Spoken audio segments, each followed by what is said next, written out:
Welcome back, everybody. It's Inside the Force. Thanks for joining us. I am David Cottingham here with Cody Geiler. How are you, sir? I'm doing good. Glad to be here. And this week. I was about to say the absence of Mr. Cooley has definitely lent itself to everybody for us to say that his twins have arrived. He is home making sure that they're doing good, and they are doing good. Mom and kids are doing great. And Luke and Leia Madeline and Miles are doing good. I call him Luke and Leia all the time. I don't know if he's told you that. That's awesome. That's great. Just in time for May the 4th. I know, right? I mean, she couldn't hold out just a few more weeks. No, but they're big twins, big and healthy, and they're doing good. So Casey will be taking care of that for a few weeks. So we'll give him some time, and of course Cody and I will keep pushing and get the shows out there. So lots to talk about this week. We got kind of a unique spin on a topic we're going to talk about later in the show, and it centers around our first discussion here, which is the infamous Star Wars Detours. Now, we couldn't remember totally if we had mentioned this on the last show, because I think we had talked about it, but I don't think we actually talked about it on the previous show, because I think maybe there was rumors then and we kind of mentioned it, but what's apparently rumored right now is that these episodes of Star Wars Detours. Now, for those of you that aren't familiar with Star Wars Detours, I mean, I think most of you are, but maybe not. But it was a series that George Lucas was creating back in 2011, 2012, and it was supposed to debut around 2013. And it was a comedic animated show, fully comedic, set between episodes 3 and 4, and it was canon. It was literally a canon show. And it was being produced and created by Seth Green and Matt Senrich, who are the creators of Robot Chicken.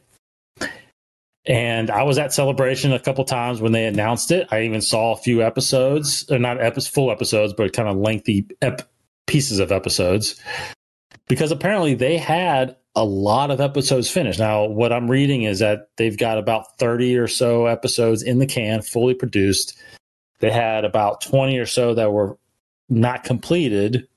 But again, what the rumor is now is that these 50 or so episodes are done, and they may get released on Disney Plus as early as May the 4th. Now, take us back a little bit, Cody. When did you get familiar with Star Wars Detours? And have you ever seen anything from it? I have seen some stuff from it, and it escapes me of when I first heard about it, because there probably was an official announcement after one of the celebrations that you went to, and I feel like I remember seeing some of and I don't know if they ever released an actual trailer, if it was just artwork of the characters. They kind of have these bigger heads and look a little funny. But I had known about Seth Green and seeing Robot Chicken. Seth Green's worked on a ton of stuff, but the Robot Chicken episodes that were Star Wars centric were the things that I first heard about him. And then when I heard about Detours, I thought, oh, okay, those are all really fun. They're kind of just, they were really short, random. Sometimes it's stuff like the Emperor doing like funny little things with stormtroopers, and they have a great one about Boba Fett with lightsabers and stuff. So I was like, okay, it'll just be these sort of like fun, short little like whatever. But then like hearing that it was going to be canon and that they had all these episodes, I was honestly kind of surprised by it. But I hadn't really seen a lot from it, I don't think, until, honestly, it was this past year they leaked a part of one of those episodes. I caught a little bit of it, watched it before it was taken down. And so I don't know if that was to try to prove that, because sometimes these things get leaked, like the Deadpool thing that got leaked by Ryan Reynolds, and then all of a sudden, the next year the Deadpool movie is being made. So it's like, I think it was one of those, it was leaked. And I guess, fans are excited about it. People wanted to see it. They made this Disney Plus Star Wars Legacy collection. Yep. released those vintage collection. Vintage collection. Sorry, not legacy, vintage collection. So it kind of teed it up perfectly for having this come out. I did not expect that it would be soon. I mean, honestly, when Disney bought them, I didn't expect we'd ever hear about it again. No.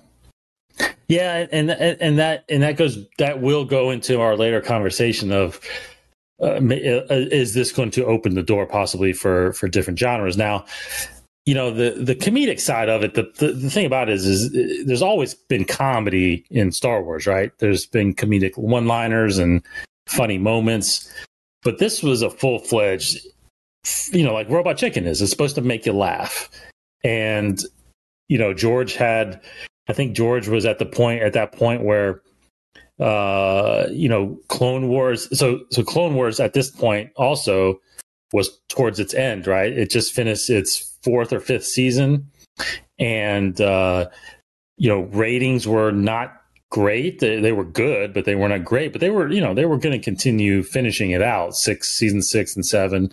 Well, they had it in a bad time slot on Cartoon Network for a while. Absolutely. But luckily we're in the streaming days and they don't have to worry about things like that now. Yes. So the buyout happened in 2012. So this, the release of Detours hadn't happened yet. If the 5th season of Clone Wars just wrapped, and all of a sudden, right when they bought it, which was, I think, is like a September, October of that year, I mean, it was quickly announced, we're getting episodes 7, 8, 9. Oh, but Clone Wars is done. And, everybody knew that the story wasn't done yet. I mean, the last thing we saw was Ahsoka leaving the Jedi Order. And it's like, what? And then, of course, Star Wars Detours was not going to be released. And, you had I feel like, because I remember it was announced at Celebration 4 that Detours was getting produced. Now, Celebration 4 happened in, what was that? That was 2007. I think it was 2007 was when Celebration 4 happened, because I think it was the 30th anniversary of Episode 4. And that was in Los Angeles. And I remember going out there, and I remember I didn't at that point. That was my second celebration, and we only went for one day, and we weren't going to the panels and stuff like that. We were just kind of taking it all in, walking around. And so I had heard that this was announced, and they didn't have any footage, obviously, because they just started. But it was a Celebration 5 in 2010 down in Orlando when they actually showed some footage, and that's where I saw the first shots. And I think they did release a trailer around that time. I think so too. I mean, it's been years, so I can't remember what was in it, to be totally honest. Yeah, there was just a lot of scenes from it. There was that famous funny clip of Akbar, like it's a rap. He was like spitting off those different things. Of course, you had Leia in there, who's voiced by Catherine Tabor, actually, in the series. But you had all these different, of course, Seth MacFarlane does the Emperor. I mean, it's Robot Chicken in Star Wars form, right? But I think, I don't know, it makes sense that Disney didn't immediately take it and do anything with it. I think their intent was to really obviously push, the new films and try to get the buzz around that. But it is opening the door, I think, to other stuff. And the question, is it going to be canon, comes up when you think about it. And at that time, you mentioned they're trying to establish the whole new everything is canon. So I think it would have been really hard for them if that was the first thing they put out, aside from, any book content that they were, starting to release around the time of the buyout pre-Force Awakens. Right. So that would have probably made things a little bit muddy if they were trying to establish, everything's canon. And here's this show, but it might not really be canon. Right. So is this, in your mind, you think this is going to be canon?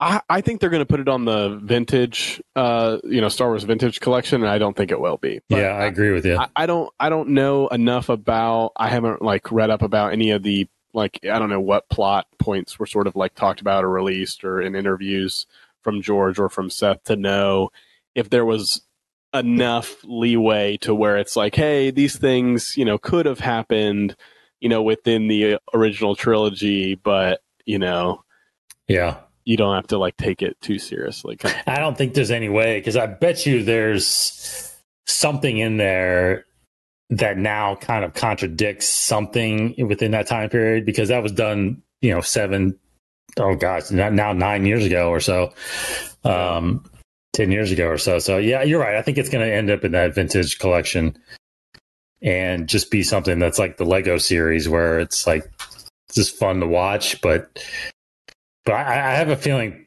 a lot of people are going to love it. And I think if you think about it, in this time, in our world right now, we need some comedy and we need something to just laugh at. You know what I mean? I think that's going to be pretty fun. Yeah. So more on that a little bit later, but let's plow through some news here. I think a new poster for The Bad Batch was released. I thought it was pretty awesome.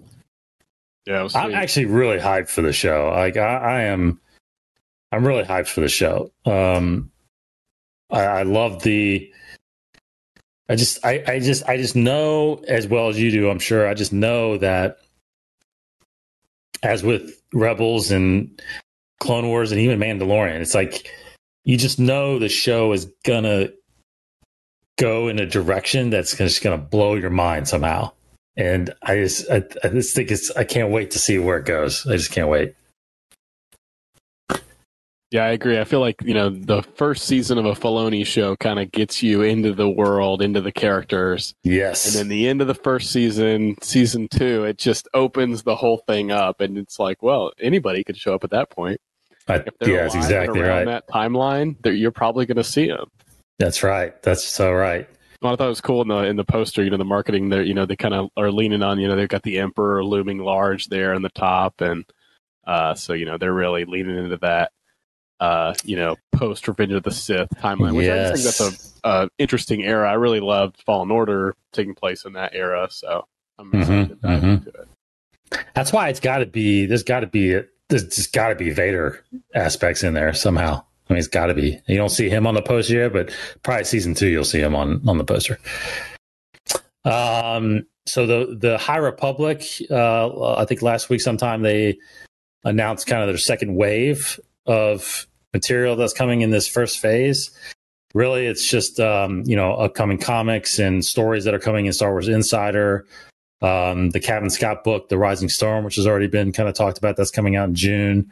There's Daniel Jose Older's got a middle grade novel coming called Race to Crash Point Tower.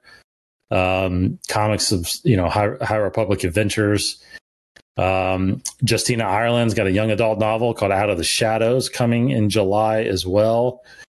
There's another adult novel coming from Kevin Scott. This is the new announcement part of it. It's called Tempest Runner. Not fully, there's no artwork yet for the cover, but that's coming in August. So, so you got, and then there's another book. It's an 8x8 storybook by George Mann called Showdown at the Fair. So you've got a lot of rest of the year type High Republic material that's coming out. So, anyway, High Republic's still coming and fans are still getting into it. So I'm just behind, since it's all published material, which I usually do driving in my car. I just haven't driven in my car a lot, so I'm just behind in all that stuff. Yeah, I'm in a similar boat. I like to do the audiobooks when I can. And I'm behind on most of them. That's right. Get an ebook for I'm doing the audiobook for The Light of the Jedi, and I'm probably over the halfway point in it now. Yeah. But for some of the other novels that came out in the first wave, I try to do the ebook, so I'm just slowly making my way through them. But. Okay. Yep. Yeah, I'm sure I'll get through them as soon as we get to getting back into the office and stuff and driving back and forth. But interesting announcement that Vader Immortal, the VR game that was released by ILM X Labs, is getting a special edition released here soon. It's nothing, as far as I can tell, it's nothing that's added to the game. There's just a lot of, they're repackaging it with all 3 episodes, and they're getting some extra material in the, outside of the game. But I've already got them, so I'm probably not going to get that. So, oh gosh, I already forgot how to say his name. Who's the cinematographer's name? Baz Idoin, I believe. I hope I got his name right. So if I got it wrong, let me know. Baz Idoin, congratulations, has won Best Cinematographer for his work on The Jedi. What's interesting about that? Did you? I don't know if you noticed it, but let me pull it up so I get the exact wording right. But it is. He won in the category of best half-hour series or something like that. Even though these episodes aren't just half hours, it's interesting that falls into that category. I noticed that in season 1 when they won a lot of awards. Luckily they didn't have to go up against some other shows. I think they could have, won in certain categories, especially their work with Grogu, Baby Yoda, any of the VFX work that they've done with the stagecraft stuff. But yeah, I did notice that because a lot of the first season were closer to that 30-minute mark, and I wonder if they get to submit it without credits. What that total runtime is without credits, if they're allowed to kind of be in that sort of category or not. But I'm not sure. Even like hour long, those are usually 50 minutes, even with credits anyway. So it's kind of an interesting little sort of award technicality there. But yeah, and it was from the American Society of Cinematographers, and the category was episode of a half-hour series for television. So, interesting that they fall into that. These lengthy. Because you're right, some of those episodes were 30, but then there was plenty of episodes that were 40 or so. So, and I can't remember what the length of the Jedi was, but it was an incredible looking episode, especially with Ahsoka's lightsabers and whatnot. So that now a couple of tidbits.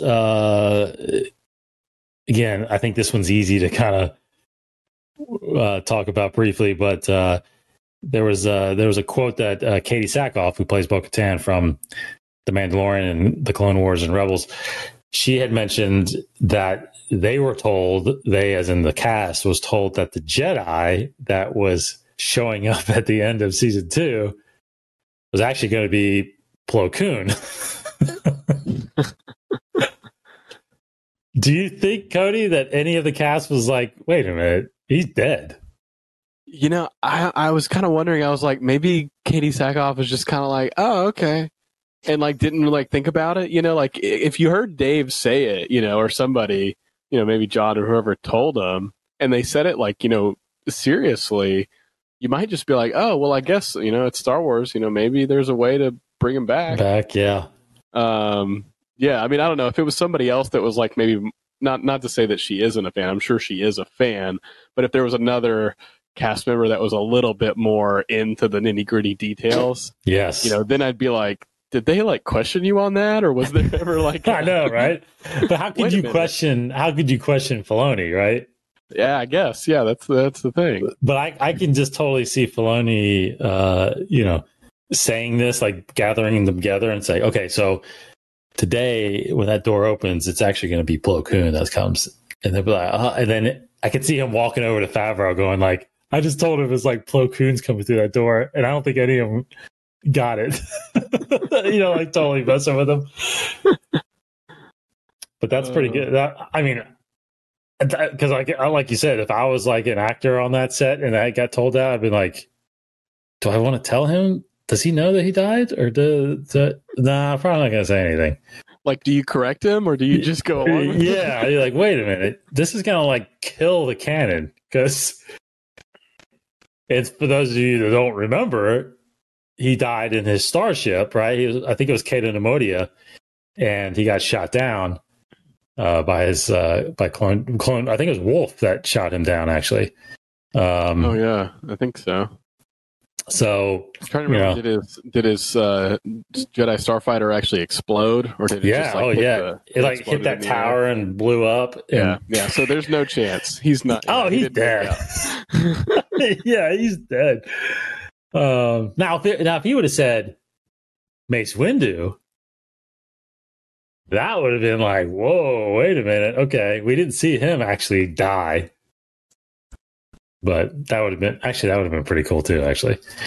That was a rumor anyway, too. People thought that might have been Mace. Yeah, still be out there somewhere. He probably is out there somewhere. You had mentioned you saw this also, that in the season 3 of The Mandalorian, that there's a rumor going around that we possibly could see Wookiees in this next season. Meaning that do we make a trip? Does the Mandalorian make a trip to Kashyyyk? Could it be Wookiees that show up somewhere else? I don't know if this is true or not, but what do you feel about that? Yeah, I mean, I think, obviously, this is a Star Wars show with Jon Favreau, who likes to pull from, things from the original trilogy. And then you got Dave Filoni, who's always going to, probably try to fit in characters when they make sense for the story. Timeline-wise, I feel like it could work out that you could actually see Chewbacca. And how could you miss an opportunity to put somebody as iconic as Chewbacca in, a Star Wars show on Disney Plus and one that popular like The Mandalorian? But they could also take it another way. There could be another Wookiee. They might not go to Kashyyyk because, Chewie could, still be on Kashyyyk if the timeline works. After they liberate Kashyyyk, he could be there. They could take a trip there and we could see him.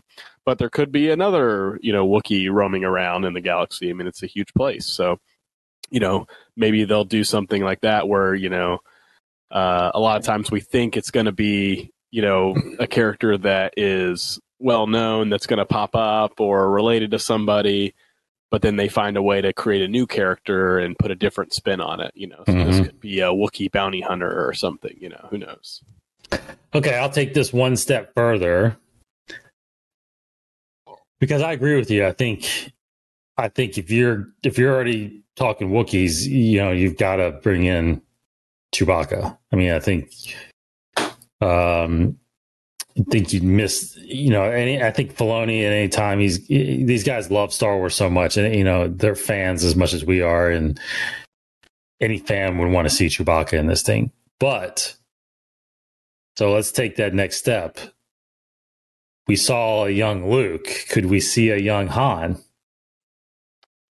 Ooh, I actually didn't think a lot about that because I was trying to remember. Okay, so Aftermath.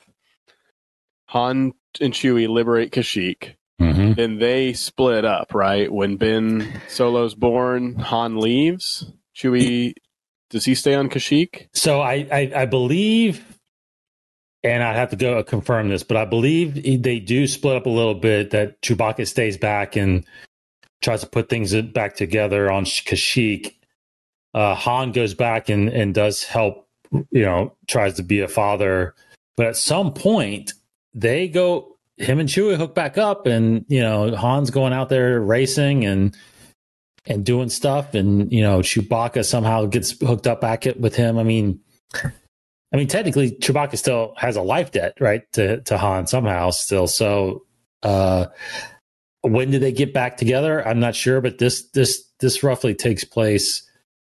We're 4 or 5 years past that at this point now, right? So. So they probably got back together by then because Ben is 5 or 6 at this point, right? And this if season 3 is around that time.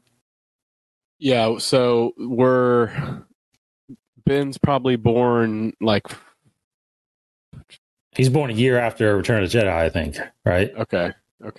Yeah. So he's about 4 or 5 when Mandalorian starts, and at that point, Han might. I mean, Han's been kind of in and out this whole time, I feel like. So he could be out there with Chewbacca. Man, it's really interesting. I mean, to do the de-aged, like Harrison Ford as Han Solo, I mean, you can't say that they wouldn't do it because they've done it before. Yes. To other actors. And there's probably a way that they could have him be in it with minimal, participation from Harrison Ford. Because that's right. where, if it was going to need to be contingent on Harrison coming back, I'd say probably wouldn't happen just because of where he's at in kind of closing that chapter. But he is coming back and doing Indiana Jones. That's true. That's true. So it's like, hey, we'll pay you a day to come on set at Star Wars, and we're going to de-age you. And what if it was just he's in the cockpit of the Falcon, and he's like, just, I don't know. They happen to. I don't know. Maybe they're at the same place that Mando goes to. I don't know. It's interesting because I don't even want to, I guess, go down that road of guessing what the storyline could be with the Wookiees. But it could be, because I tell you what it easily could be is just like Chewbacca and Han help liberate Kashyyyk. Just like we saw in the movie Solo, right? That there's Wookiee slaves all over the place. They were at the mines of Kessel. So maybe they're trying to Chewbacca's still out there trying to liberate other slave factions out in the galaxy that are still having, the Empire still enslaving Wookiees in different spots. So maybe he's out there somehow. Mando needs to help him to gain something or get something. I can see that pop up for sure. Yeah, I mean, it's very likely Imperial remnants, are going to still be around. They're probably going to continue to use stormtroopers and things like that, even into season 3. And if they do start to build towards this Thrawn, shared universe type event or threat, they could be pulling, from, the sort of loosely inspired by Heir to the Empire, Thrawn trilogy type events. Yeah. Maybe it does make sense to bring back in Luke, Han, Leia for one more sort of event type moment. If this is like a galaxy-wide threat that happened in between trilogies, it would make sense to have them at least appear at some point. Yes. Yeah, so I don't know. I think it could be that Filoni, dare I say it could be that Filoni's giving us one last glimpse of these iconic characters like Luke, Han, and somehow maybe even Leia somehow in this series. I think fans would be fine with it. As far as I know, it seems like a majority of people were really happy with what they did with Luke. Of course, people nitpick the way he looked, their talk sometimes, but it still looked like Mark Hamill. Yeah, I mean, it's not perfect technology, but it's pretty darn close. And you've got the Rangers of the New Republic show coming. Mm-hmm. That would be a perfect opportunity to then potentially have just a little, whether it's a hologram sort of thing of Leia or an actual, using footage from something of her saying, may the force be with you or something. There's ways I think that they could include her. You just get her daughter to play her again. Yeah, that's true. Get Billy back in there and just put Leia's face back on there or something, or CG her face. I don't know. But like you said, I think a hologram would be perfect. And I'm still anticipating that Mon Mothma still shows up, and something political shows up. Maybe it's not Mandalorian. Maybe it's, like you said, Rangers or Ahsoka or something like that. One of those other shows, maybe. But I'm all for seeing more Wookiees, man. That'd be cool. Last thing, I guess, before this has been rumored out there a little bit, but you've got something on the Knights of the Old Republic. Yeah, so Knights of the Old Republic game, that's been rumored for a while that they're going to do a remake, right? So, we've got the two games that came out, KOTOR 2. This remake would be likely reimagining of something akin to the first game. Nobody really knows what type of gameplay. The other games were more RPG. Definitely has some issues with how it could interact with canon, because you could choose light side or dark side in those games, which is really fun and interesting. But that would make it really hard for that game to become canon, unless you just had two different canon endings, or your character just could flip between light and dark. So I hope they still keep some of those elements, because as like somebody who likes those games and somebody that plays video games, I think a lot of us can sort of suspend some of that canon sort of reality. But this rumor is from a games journalist called Jason Schreier, who reports on a lot of stuff and breaks a lot of things from. Actually, Ubisoft has been one that he gets a lot of information from, which is super interesting, because they're now making a Star Wars game, an open world game. But he has basically alluded that this is happening, and that it's not happening with EA, which, if you all remember, EA is the company that made the first KOTOR and the second KOTOR game. Mm-hmm. So it's kind of interesting news that they would be going to a different game developer for this. But still, I think it's really promising that this franchise is going to continue and maybe be reimagined in a way that would be canonized. Yes.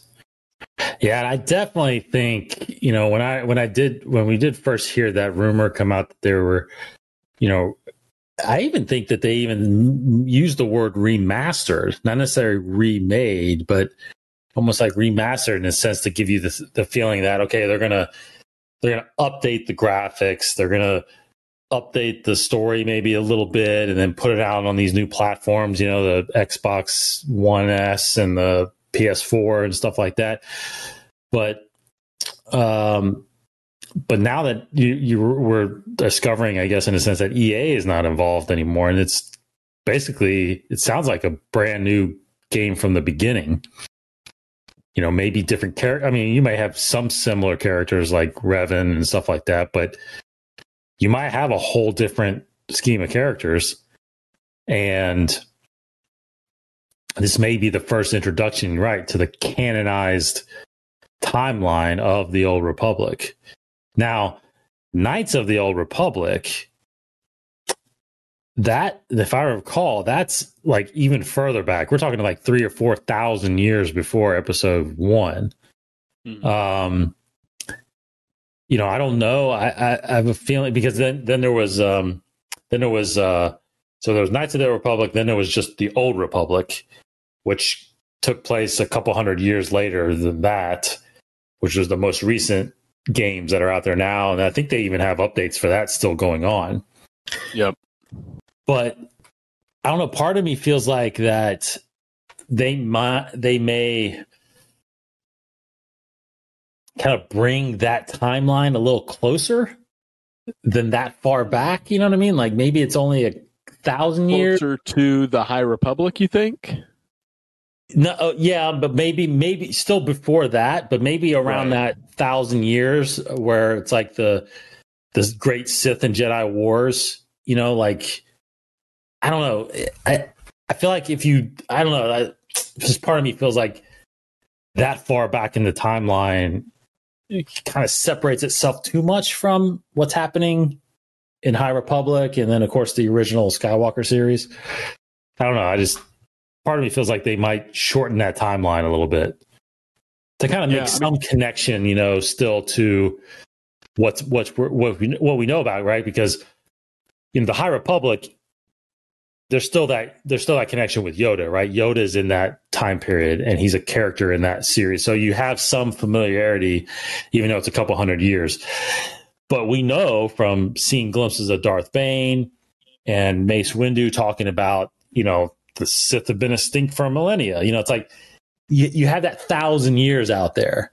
And for some reason, I feel like that's around the time when maybe we get something around it. But I don't know. Maybe it is just a complete remake, and it's just reimagining what we already have. I don't know.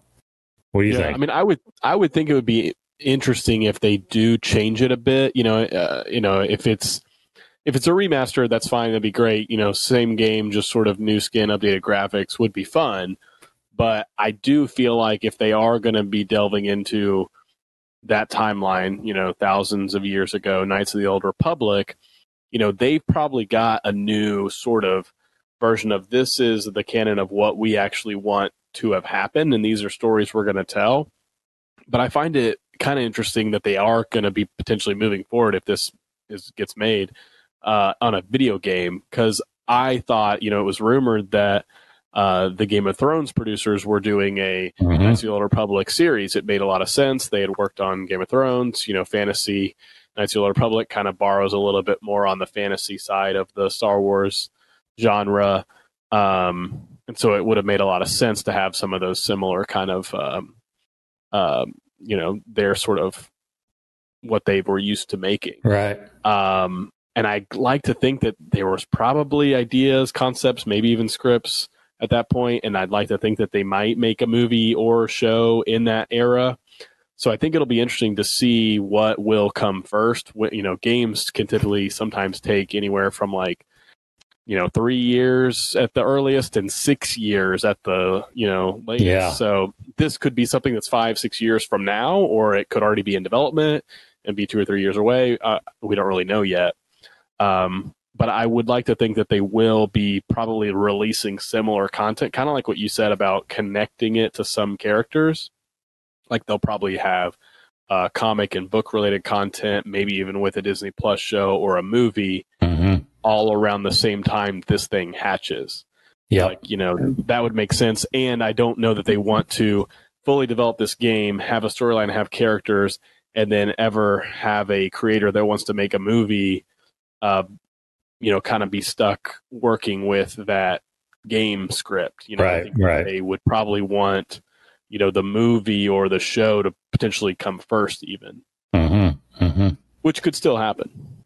Yeah. And I find it hard also that if you're going to retell that era with similar characters or the same characters, I kind of find it hard too that can you still call it the Knights of the Old Republic because it's so connected to because there's just like the novels, right? There's Legends novels out there that's not canon. There's like one of the books of one of the old Thrawn books, right? It's called Heir to the Empire, right? Like, could you actually release a canon novel and call it Heir to the Empire? Like, I don't think you would, right? So it's like, can you actually release a game that's taking those elements from that Legends game and actually call it the Knights of the Old Republic again? I don't know. Maybe I think possibly we could be getting a new name for whatever this is going to be. Yeah, very true. I mean, they've got they've got the Old Republic game, which is in the very similar, same sort of era. Could just be called the Old Republic, right? Could just be the Old Republic, and not Knights of the Old Republic. And maybe the video games are reserved for that title, like you mentioned, because that's what they're known as, is the Knights of the Old Republic video games. But because if we start talking about Knights of the Republic, it's like, which one are you talking about? He's talking about the old one or the new one?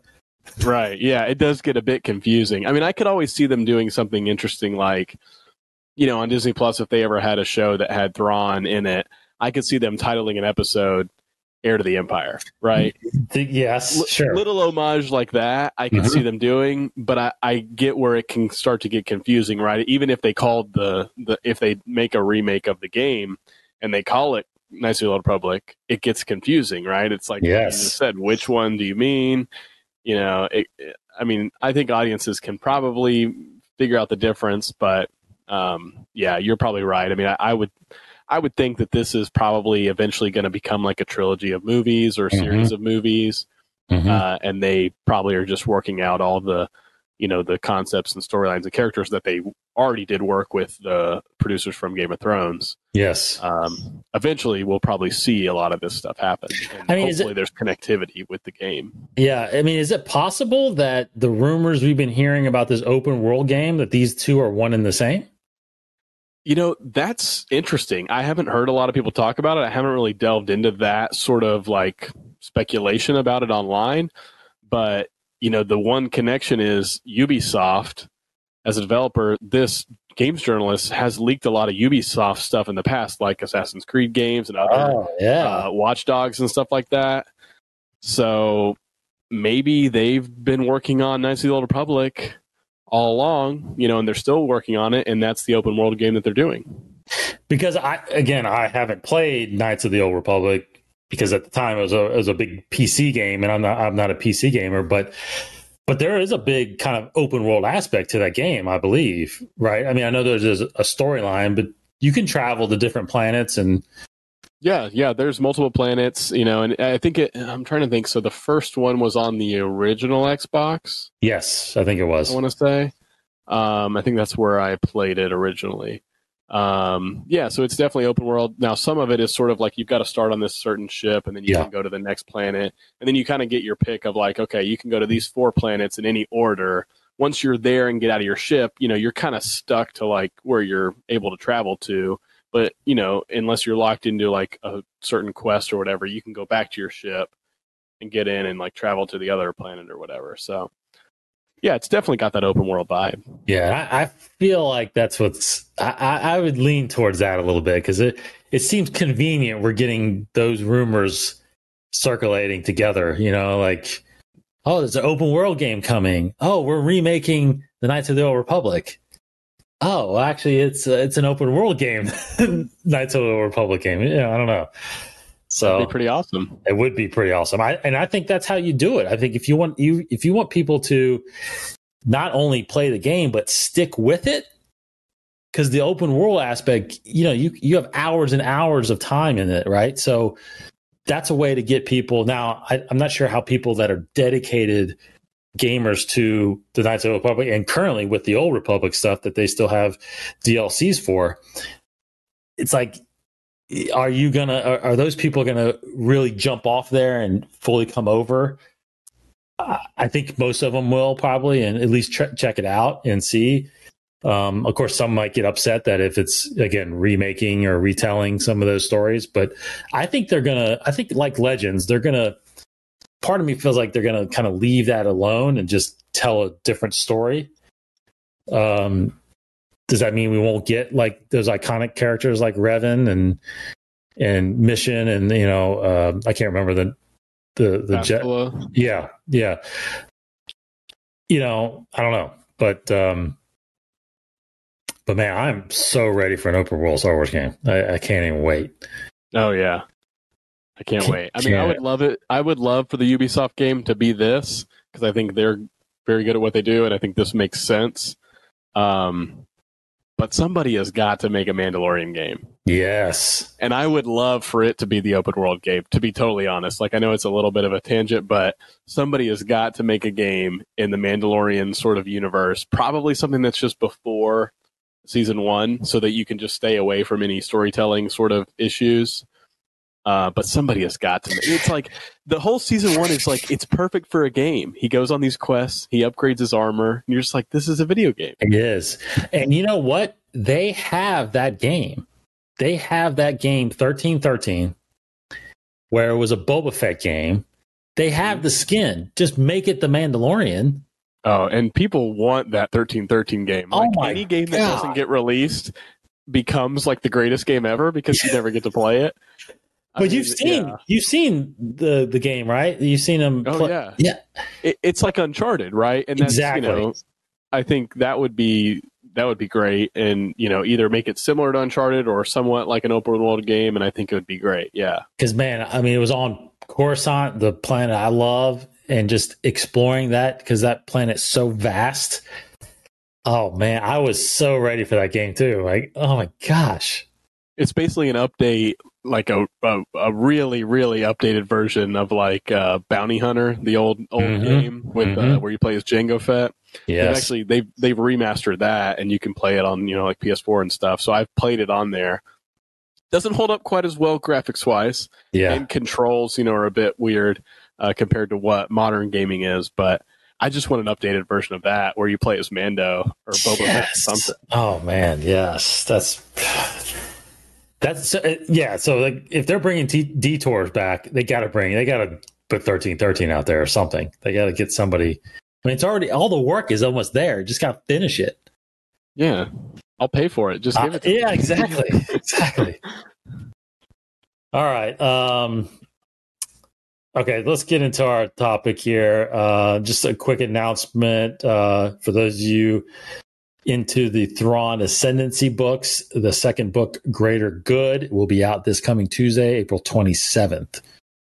So all new Thrawn Ascendancy novel coming, the second book. And then, of course, the third book, Lesser Evil, will be out this year as well, November 16th. So go check that out. Okay. Topic. Now, based on the Star Wars Detours announcement or rumor that's happening, that's possibly laid out there that we might be getting this series on Disney Plus as soon as May the 4th. Kind of got me thinking. I kind of threw this question to Cody right before we started recording, is if we get this Detour show, if let's just say it does land and it comes out, and a lot of Star Wars fans like me and you really into it, really like it, really laugh and enjoy it. Does this actually lend itself for Lucasfilm and Disney to possibly open the door to have Star Wars start producing content in these different genres, and mainly the comedy genre? Now, comedy has been in Star Wars, one-liners and funny moments and Jar Jar and stuff like that. You've had your comedic, some people don't think Jar Jar's funny, but I like Jar Jar. You have those comedic moments because, Star Wars is for everybody. Star Wars is for all ages. You got to hit those different aspects. But could this mean that we could possibly get a comedic Star Wars show? And what I mean by that is a 30-minute sitcom that's set in the Star Wars universe. So tell us, Cody, what do you think and about the possibilities, and are you welcoming for something like that? I think this is really interesting. I got to be honest, I'm a bit conflicted because I think it could work. And I think most recently, if you're watching anything on Disney Plus, everybody's kind of noticed, or if you haven't, Marvel has made this show called WandaVision, right? Stepping over to the Marvel universe here for a second to compare. Yeah, that's right. Because it's basically, it's a sitcom, right? It goes through these different decades of sitcoms and kind of pays its homage to that. But then it also has a storyline that's connected to the canon, to their shared universe. Right. So I think that is a clear recipe to show that you can, as a brand as big as Marvel and very much like Star Wars, you can take risks, you can do new, different things, and audiences will be interested. They will watch, right? It had great ratings.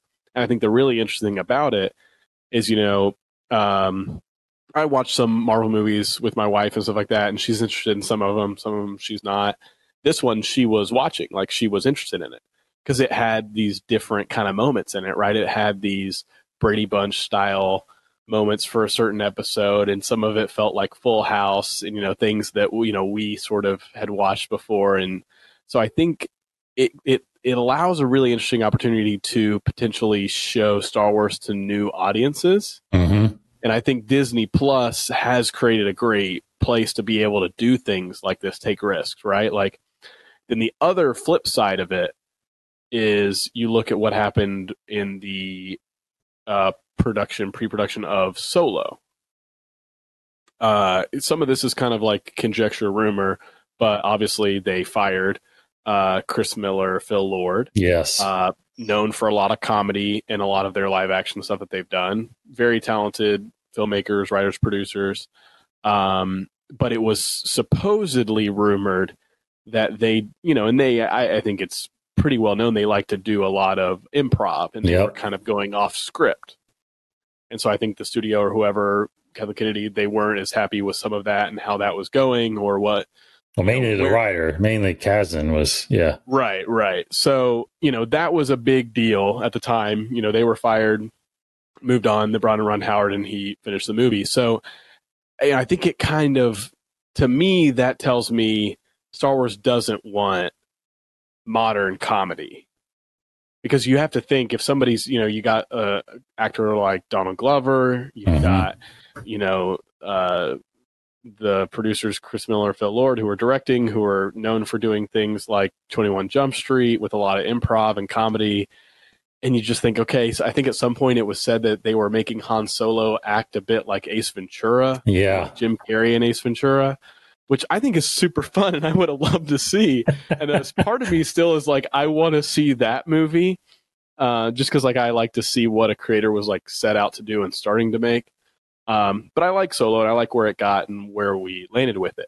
But you have to wonder if they made Solo originally for Disney Plus as a series, and they let them do their thing, and they let certain episodes be more comedic, and they let them have improv. I've been watching another Marvel show, Falcon and Winter Soldier. They have this kind of buddy cop vibe, and they're making little jokes, and some of it's a little more modern humor, and they've almost kind of taken the characters and allowed the actors to infuse a little bit of themselves into the roles. So I feel like, this kind of sparks a whole conversation sort of about, can the characters in Star Wars be put in circumstances like that? And will Star Wars fans and audiences want to watch a more mundane scene of two people in a cantina just chatting it up and, making each other laugh? I think that's interesting. I don't know if you could do a whole, How I Met Your Mother style series,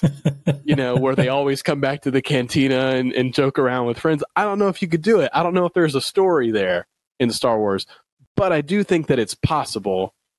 I would like to see it, but I'm a little bit, maybe not concerned is the right word, but I don't know that the powers that be at Star Wars would actually want it to happen. Does that make sense? Yeah, no, totally. Because it does have the chance of, in a way, not diluting, but it kind of makes you maybe bring down the possible seriousness of the material before. If you're starting to do comedic things, it's like, okay, well, it's such a contrast to the established feel of the galaxy. You know what I mean? With all these movies, we've got 10 movies or so now. We've got even an animated series. It's like, I have, Martin, who I do the other podcast with, the Mandalore podcast. I know he's listening also, but he for a while there, he had not watched the, what he called cartoons, right? He didn't watch the Clone Wars and Rebels and stuff because, the animation and has that established feel of kids, possibly a younger generation of kids that they're targeting, right? So people like us that are older, maybe we wouldn't be into it, right? But it feels like Star Wars. It has that. It's not comedic. I mean, there's some funny moments again, but there's some serious topics in there, and there's still a war going on. There's still battles going on. There's still people dying. So it's some serious content. So everything they've made so far has this certain tone and feel and established sense of, drama with a little bit of comedy, right? So what happens to the fan base really, and the reflection of this previous material when maybe you start making more comedy and less drama. You know what I mean? Like, I think there's a risk there, and maybe that's what this Detours thing is possibly coming out to see, right? Do fans want this stuff? And does that open up for, like you said, a filmmaker because here's the thing is what's crazy is that like Taika is a very comedic actor. Well, right? He does. I think a lot of improvisation in his direction as well. I mean, I've only seen a little bit of behind the scenes, and I followed him a bit. He directed the finale episode of The Mandalorian season 1. That's right. Had that really cool, interesting scene in the beginning with the two stormtroopers. Yes. Blanking. The one stormtrooper was Jason Sudeikis. Yes. Yeah. And that was a really cool scene. It was totally different than anything we've ever seen in Star Wars. Yeah, right? Imagine that as a full episode. And the interesting thing is like, okay, I liked it. It kind of catches your attention. It didn't startle me, but you're taken aback a bit because you're like, oh, this is different. We don't usually see Stormtrooper POVs a lot unless it's them coming down the hallway looking at each other like, oh, what did Kylo just do? And then carry on or whatever. So it was cool to see their dialogue. Mm-hmm. And it's like, hey, they're just two guys. Normal guys. Afraid of their boss and, whatnot. But I don't know. That might be a little bit of proof that it's possible if you have the right person doing it. And his sensibility and style, it was still really grounded in the universe. And then they played on the fun gags of the fact that they couldn't shoot. Totally. So it's like there's ways that I think if you know your audience and you play into the humor the right way, I think it can be done. I think comedy is so interesting because like anything, content wise, everything can be very subjective. Mm-hmm. And, maybe that's where the Solo behind the scenes drama took it to where, maybe there's a certain style of comedy they were going for that wasn't landing for other people, other producers that were working on the movie. We'll never necessarily know that, but I really wonder where Detours is going to land in that sort of like comedy sphere, right? Like, luckily, I think, like you said, it's animation. They might get to be able to test the waters a bit, and maybe people won't, quote unquote, like take it too seriously. Yeah. Because the characters are sort of in a goofy looking, it's the way that they're drawn. So it kind of like helps ease the tension of, this is super comedic or whatever. But and the thing about Detours we didn't mention, and I could be totally wrong about this, but for some reason I have this memory of hearing that it was kind of in the style of Robot Chicken to where the episodes they're not whole 30-minute episodes. They're only like 7 to 8 minute episodes. You know how they have these like skits based things, in Robot Chicken. So I don't know if that's true or not, but I don't think they're full 30-minute episodes. That'd be interesting. I think there were shorter stories, in each one of those. I mean, I feel like that worked for Robot Chicken because, like, to your point, like any comedy like show or comedy based show, right? There, there's a little bit of heart. There's a little bit of, sometimes there's romance, sometimes, there's actual drama happening. Mm-hmm. And, Star Wars has like all of those ingrained in it, right? There's drama, there's romance, and there's comedic moments, and, there's action and other things. So I think if there is a good balance, there's nothing to say you couldn't do other genres, right? I think The Mandalorian is trying to, at least in its first season, is trying to really get into that Western vibe. A lot of the music, a lot of the shots, a lot of the scenes and settings that they were in really felt like that. And, it still felt like Star Wars. And the second season, I think, felt even more like Star Wars with, more aspects of the Jedi and the Force and whatnot. But what if you had like a rom-com with two Jedis that can't be, it kind of takes you back to Anakin's struggle in Attack of the Clones. But, what if it's two Jedis that are, forbidden from loving, but they just can't help it because they're so in love? There's your, you've got, immediate, stakes and drama and stuff like that. So I don't know. I mean, I would watch any of these. I think, I would give them a chance. Yeah. But what do you think do you think, you think if they did something like that, they would do a series first or they would do a movie first? Oh, a series. I think 100% a series, because I think it does allow for more exploration. I think it might be why The Mandalorian has been so successful, because each episode can have a little bit different vibe. Some of them, like episode 2 of the first season, was a little more focused on the Force, right? You've learned that Grogu, Baby Yoda, had powers, right? And had this Force power. In other episodes, it was much more of just, Mando, getting in a fight in the cantina, right, or, getting in a shootout or whatever.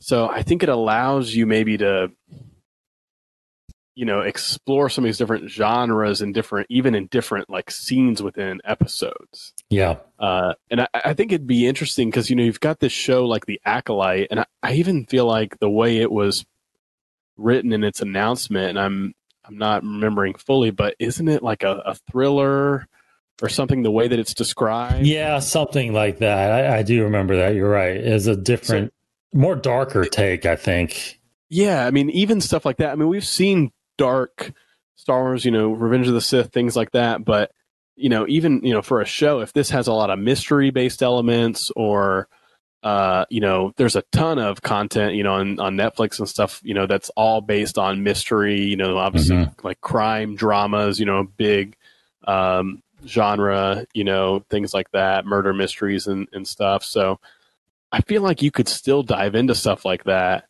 within the Star Wars universe, because it's such a rich galaxy. Yeah. There's always there. That's the thing, is that it's still filled with different emotion, right? So you have your dramatic moments, but there's still laughter in the galaxy. There's still horror in the galaxy. There's still love in the galaxy. So you're right. You can definitely do these things. It's just a question of whether or not you do them right, in a sense that it still feels like Star Wars, even though it's hitting on those different. Because I'm with you. Because I think I'd love to see like a full-fledged horror type Star Wars movie or something, or like how cool it would be. Because I think I mentioned it to you earlier. Like I didn't read it, but there's a book out there called Death Troopers, right? I think it has to do with zombie stormtroopers, or stormtroopers that get infected somehow, and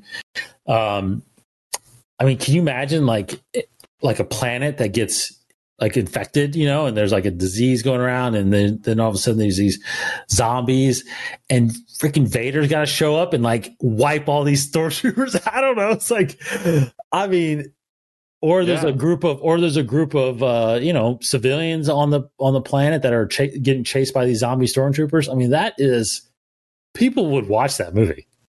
Well, and they talk about, movies, because that's the thing, is we haven't seen a movie on Disney Plus, right? Like, even if you don't have enough of an idea or content to fill out an 8-episode or however many episode series, you could have a movie event on Disney Plus, Premier Access or whatever you want to do with it, or just free for whoever subscribes. I would probably prefer that one. Yes. But you could do that, and then Obi-Wan Kenobi, it's what do they call it? It's an event. Special event series, yeah. Yeah, so, and then we don't even know how many episodes. It could be 4, it could be 3 or 6. Yeah. But, I think they aren't so stuck to programming to where if they did have a great idea that's 3-hour-long episodes or 3-hour-and-a-half episodes, like Sherlock was a great series, and they were like hour and a half, and they'd only have 3 episodes a season, and that was it, because that was their story. I think this would be a really interesting way for them to take a risk on something in the Star Wars universe. Hey, here's a different genre. Here's brand new characters. But, it's only going to be this many episodes, or they're only going to be 30 minutes each. They don't have to be 45 or, an hour long. So I'd be down for that for sure. Yeah, I like that idea a lot. So anyway, I think that's interesting to keep an eye out for, because I think we've all been, and it's like I said before, it's a risk, because I think everybody from all ages, I think, have been ingrained of a certain style that lives in Star Wars. Because I think you brought up a huge example about Solo, and I kind of forgot about that, where it seemed like the guys, Chris and Phil, were trying to add that comedic element to it, and Lucasfilm was like, "No, we're not there." But I think you could open up your audience, a lot more with those different genres, because there are fans out there that love just horror movies and watching horror movies. Oh yeah, watching rom-coms, watching comedies, right? So I agree. I think it's a great way to build the Star Wars fan base. And you look ahead at some of the things they've already announced. You've got the Lando series. Yeah. Right? There's not a lot known about it. They haven't really even officially announced that Donald Glover's in it, but you got to assume that he is going to be. He was in Solo, great actor. He's the perfect kind of actor to, you think about all the scenes that Lando's in, Return of the Jedi, any other content, animated, and Solo, he's a funny guy. That's right.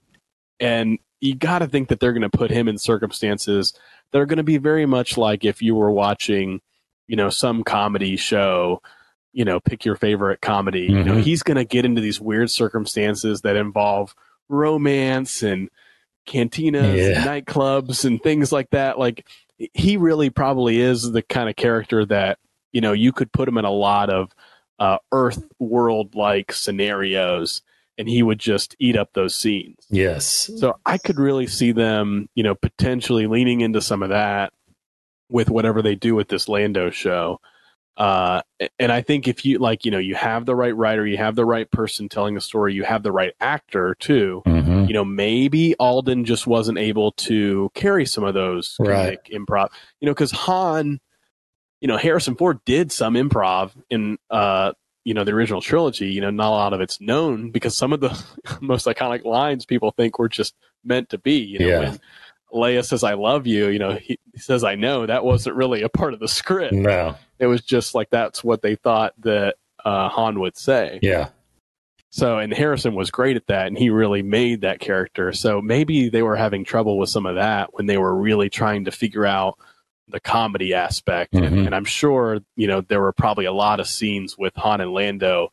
They were trying to do improv because Donald Glover has a lot of improv in his background. Yes. Yeah.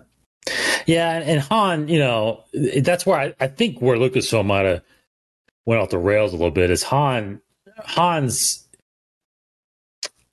to me, Han's not a comedic. He's like charming, and some of the things he says, the one-liners he has are funny. Maybe not his intent always to be funny, but he is funny, but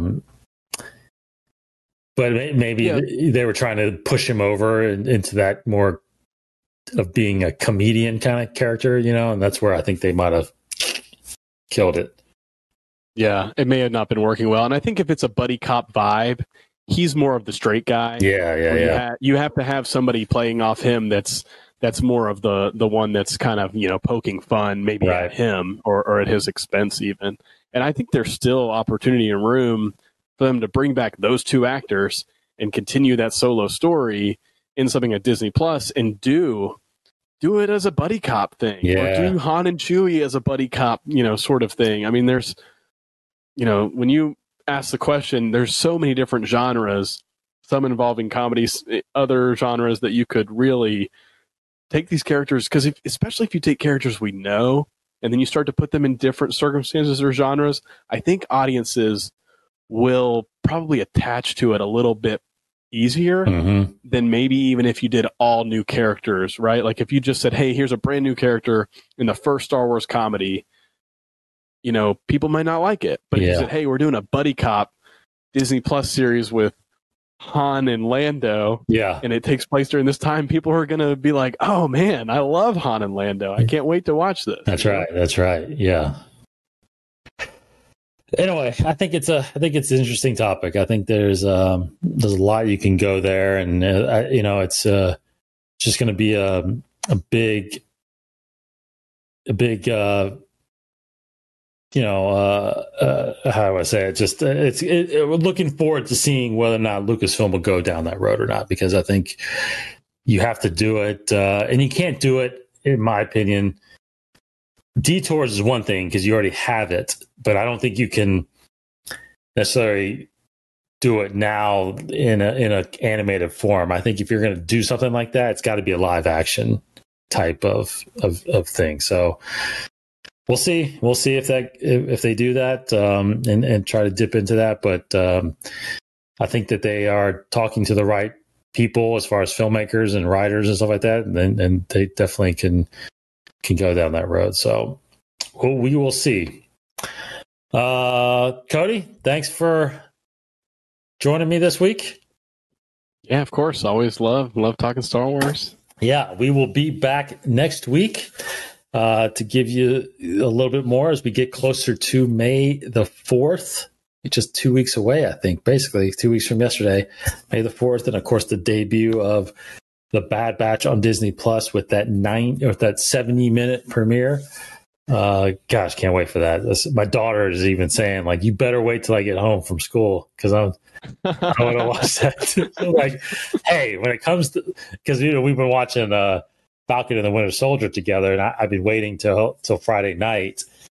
I was like, girl, when it comes to Star Wars, all bets are off. If I'm ready to watch it when I wake up. Might wake up at 6 a.m. because it's like Christmas morning. Time to watch the Bad Batch. That's right. Oh, yeah. Anyway, all right. So thanks, everybody. Go to InsideTheForce.com. Of course, if you can, leave us a review, subscribe on all the podcast feeds, or go to our YouTube channel, get this show as well as our other shows, Council Sessions, Beyond the Saga, Masters of the Order, and all the other content that is on there, commentaries and whatnot.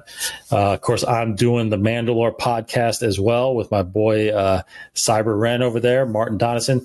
We are going to be covering The Bad Batch a little more in depth in that than we do here on this show. We kind of do brief overall reviews here. We'll get into a lot of different topics on those episodes, but of course, Martin over there we get really detailed into the aspects of the show there. So we're gonna cover it over there on the Mandalore while we're waiting for that series to come back. So anyway, thanks everybody for listening and watching. Have a great week. For Cody Geiler. Bye, everybody. I'm David Cottingham. May the Force be with you.